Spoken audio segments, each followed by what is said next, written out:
Hi everybody, my name is Alberto and I would like to introduce to you a project that I started up with two of my dearest friends.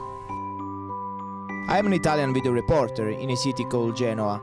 Every day I try to do my best, making interviews, reportage and documentaries.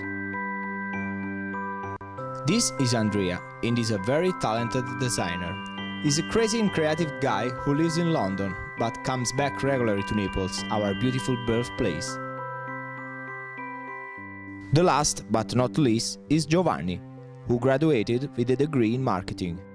He has a head full of ideas, and therefore he keeps on traveling to the USA trying to start up some strange business.